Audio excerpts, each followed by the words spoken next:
اعوذ باللہ من الشیطان الرجیم بسم اللہ الرحمن الرحیم۔ السلام علیکم دوستو، وسیم راجپوت لال ایس آنر میں حاضر خدمت۔ دوستو،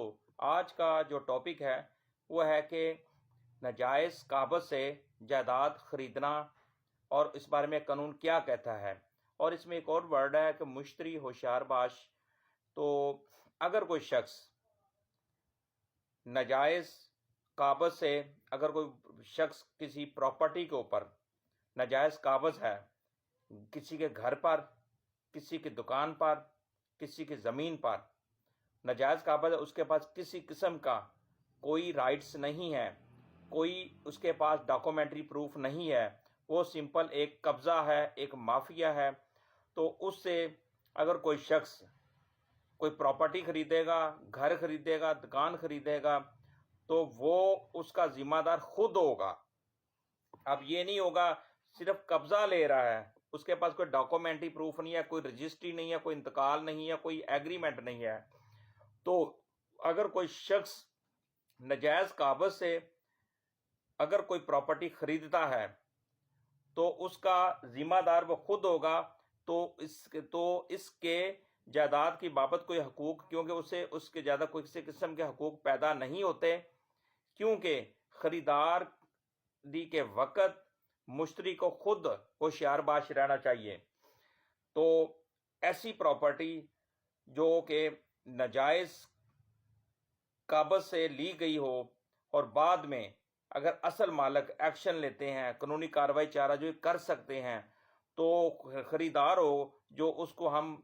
یہ بونا فائڈ پرچیزر نہیں کہیں گے، کیوں کہ اس کو مشتری ہوشیار باش، خریدار کو ہوشیار باش رہنا چاہیے۔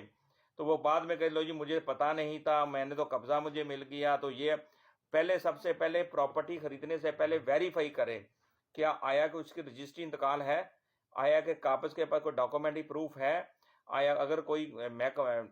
پراپرٹی ایل ڈی اے کی ہے یا کے ڈی اے کی ہے، یہ سارا ویریفائی کریں، آیا کہ اس کے نام وہ پراپرٹی کوئی ڈاکومنٹس کسی قسم کا پروف ہے، خالی قبضہ ہے، تو اس صورت میں خریدار جو ہوگا، مشتری جو ہوگا، وہ اس کا ذمہ دار خود ہوگا اور اس کا جو فائدہ نقصان اسی کا ہوگا۔ موسٹلی ہمارے معاشرے کے اندر آج کل مافیا بہت سرگرم ہے، وہ کیا کرتا ہے جی وہ قبضے والی جگہ دے دیں، قبضے والی جگہ لے لیتے ہیں، ناجائز قبضے والی کا لے لیں، اور بعد میں وہ جعلی ڈاکومنٹس بنانا شروع کر دیتے ہیں۔ وہ ایک طرح کے کچھ لوگ ایسے لوگ ہیں جو سرگرم ہیں، تو بعد میں جب ان کے خلاف قانونی کارروائی ہوتی ہے، ان کے خلاف ایف آئی آر ہوتی ہے، اور جب اصل مالک ان سے اپنی پراپرٹی واپس لینے کے لیے بذریعہ عدالت بیلف کے تھرو بھی وہ لے لیتا ہے، تو پھر وہ خریدار کا فائدہ نقصان اس کو خود سوچنا چاہیے کہ میں جو پراپرٹی لے رہا ہوں، آیا کہ اس کا مجھے کیا فائدہ ہے، کیا نقصان ہے۔ تو لہٰذا اس لیے ایک ویری امپورٹنٹ بات جو کہی جاتی ہے کہ مشتری ہوشیار باش والی باتیں جو ہیں یہ ذہن نشین کرنی چاہیے اس کو، تو کہ اگر جب بھی پراپرٹی لی جائے کہ اس کا سٹیٹس، اس کی ویلیو، اس کا مکمل معلومات، انفارمیشن اس کو ہونی چاہیے، پھر وہ پراپرٹی خریدے۔ اگر وہ اس طرح کی ناجائز جو پراپرٹی ہے جس پر قبضہ کیا ہوتا ہے اس کو وہ خریدے گا، اور اس کے خلاف قانون حرکت میں بھی آ سکتا ہے، اور اس کا فائدہ نقصان اس کے ساتھ ہوگا، اور فائدہ کیا ہونا، اس کو نقصان ہی نقصان ہونا ہے۔ لہٰذا دوستو، جب بھی کوئی پراپرٹی، اس طرح کی جو پراپرٹی ہیں جو قبضے والی ہوتی ہیں، اسے اوائڈ کریں، نہیں تو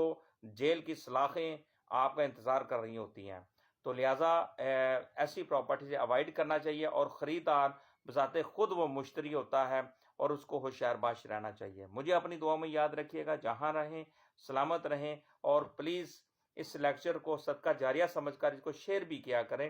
تاکہ بہت زیادہ معصوم لوگوں کے ہتھے چڑھ جاتے ہیں، جعلی ڈاکومنٹس کی ویریفیکیشن نہیں کرتے اور ناجائز پراپرٹی کو اپنے وہ خرید لیتے ہیں، بعد میں کیا ہوتا ہے، آپ پچھتائے کیا ہو جب چڑیا چگی کھیت۔ اللہ حافظ۔